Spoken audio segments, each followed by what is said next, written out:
folks way in the back. I was here a couple of years ago. Some of you may recall. I was the guy that came in saying I was here to disrupt the elephant parade. This time it doesn't look like there's a parade. I think this is in fact one of the few times that I've seen the Democrats outnumber Sonny Borrelli. You're right to laugh, yes. I'm trying to say stuff that's funny, trying to make this light, because the message is still the same that it was 2 years ago. I believe that the Republican Party is a menace in our country. I believe that the conservative values agenda has been the wrong decision on domestic policies, foreign policies, and especially economics. I see that the people who have been running our country with conservative values for the last 40 years have been making some terrible decisions in this state. I don't see any reason to hold any other party responsible for the way that our status quo is, because the Republicans run the state. They run the state at the governor's office, at both houses of the legislature, at most of the county levels, at most of the city levels.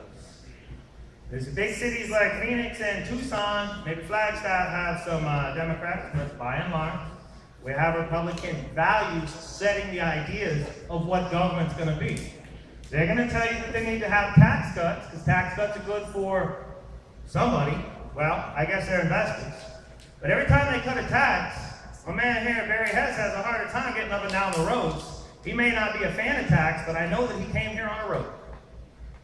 Every time that we got talking about cutting schools, I'm a former school teacher. I left teaching last year to do this full time. When I left, my classroom had 35 kids in it on average, every class, all day long. Arizona now has the highest per student class ratio in the state, or in the nation. That's what tax cuts get. Instead of trying to improve our country, they figure out ways to make themselves sound good. And I don't care what other values they may tell you they're about. You look at the bottom line when it comes to who are they going to support.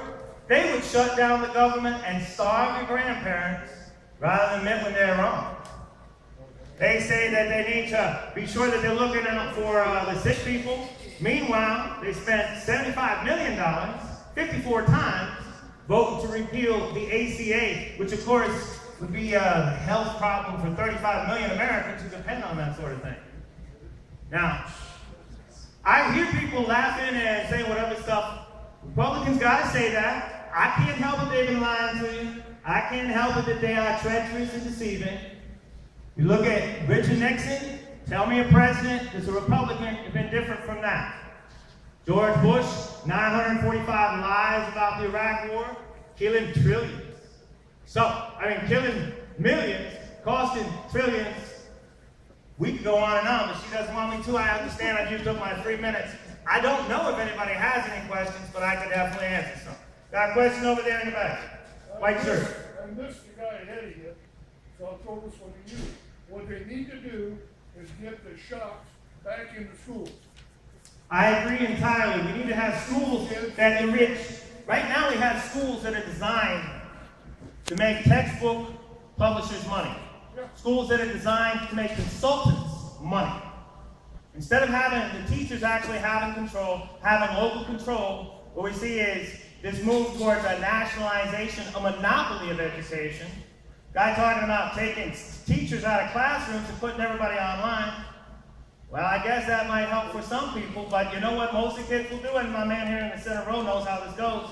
I'm studying War of 1812. Oh, Minecraft.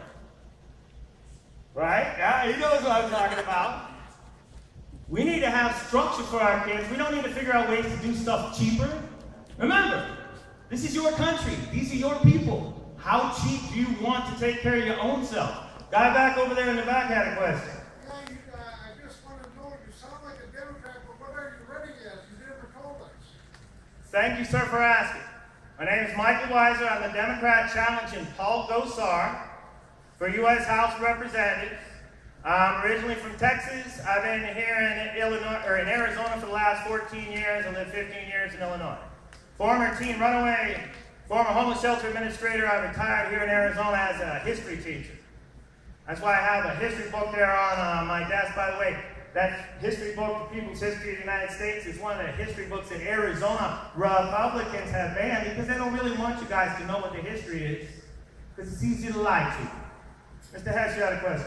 Yeah, knowing that the roads are paid for by the only legitimate tax in existence, which is the fuel tax, why would you include that with... I'm going to go with Article 1, Section 8, Paragraph 7, where it says they're supposed to build roads in the Constitution. Interesting you should mention that. Last Saturday I was at a Tea Party event, and there's all these people walking around with a preamble to the Constitution like they own the Constitution. They don't even recognize the preamble. They don't care about ensuring domestic tranquility. They certainly don't look out for promoting the general welfare. Any other questions? Thank you. Thank you, Michael. Next, we will have state representatives, and I will ask Sonny. Somebody's decorations here. I got another one on my tree. Yeah, thank you.